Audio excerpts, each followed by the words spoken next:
ఎన్టీపీసీకి Ramagundam municipal corporation భారీ shock ఇచ్చింది. రామగుండంలో అనుమతులు లేకుండా 6 చోట్ల నిర్మాణాలు చేపట్టినందుకు మున్సిపల్ కార్పొరేషన్ తీవ్రంగా స్పందించింది. అనుమతులు లేకుండా నిర్మాణాలు చేపట్టినందుకు గాను 99 కోట్ల 28 లక్షల రూపాయల జరిమానాను ఎన్టీపీసీకి విధించింది. ఒక్కసారిగా భారీగా జరిమానా విధించడంతో ఎన్టీపీసీ కంగుతిన్నారు. నోటీస్ ప్రకారం సమయానికి జరిమానా కట్టాలని మున్సిపల్ కార్పొరేషన్ ఆదేశాలు జారీ చేసింది.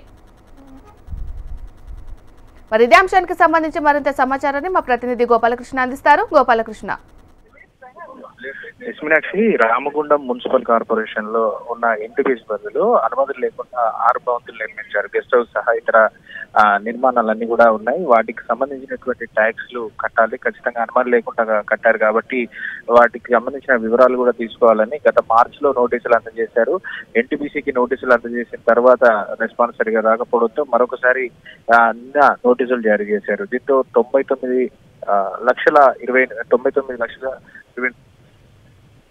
99 కోట్ల రూపాయలు దాదాపుగా పెండింగ్ ఉందనేటువంటి విషయాన్ని చెప్తూ ఉన్నారు. సో 100 కోట్ల రూపాయలని పెనాల్టీ అయితే వేశారు. ఓవరాల్ గా 99 కోట్ల 28 లక్షల రూపాయల పెనాల్టీ కట్టాలి, ఖచ్చితంగా సమయంలోగా కట్టాలి, లేదంటే లీగల్ గా యాక్షన్ తీసుకోవాల్సి వస్తున్నట్టు మరొకసారి నోటీసులు జారీ చేశారు. దీంతో ఒక్కసారిగా ఎన్టీపీసీ అధికారులు కంగుతిన్నారు. ఎందుకంటే గత మార్చిలో వారికి అనుమతులకు సంబంధించినటువంటి వ్యవహారంలో నోటీసులు జారీ చేశాక మరొక నోటీసు నెలలోపే వచ్చింది. అది కూడా భారీ ఎత్తున దాదాపు సుమారుగా 100 కోట్ల రూపాయల పెనాల్టీని వేయడంతో కంగుతిన్నారు. దీంతో ఖచ్చితంగా పేమెంట్ చేయాలనేటువంటి విషయాన్ని చెప్తున్నారు. రామగుండం మున్సిపల్ కి ఇది ఒక భారీ నిధుల సేకరణ అనే చెప్పుకోవచ్చు. ఒకవేళ పెనాల్టీ కనుక రామగుండం మున్సిపల్ కార్పొరేషన్ ఎన్టీపీసీ నుంచి తీసుకోగలిగితే డెఫినెట్లీ ఇది పెద్ద అమౌంట్ మున్సిపల్ కి వచ్చినట్టుగానే చెప్పుకోవచ్చు.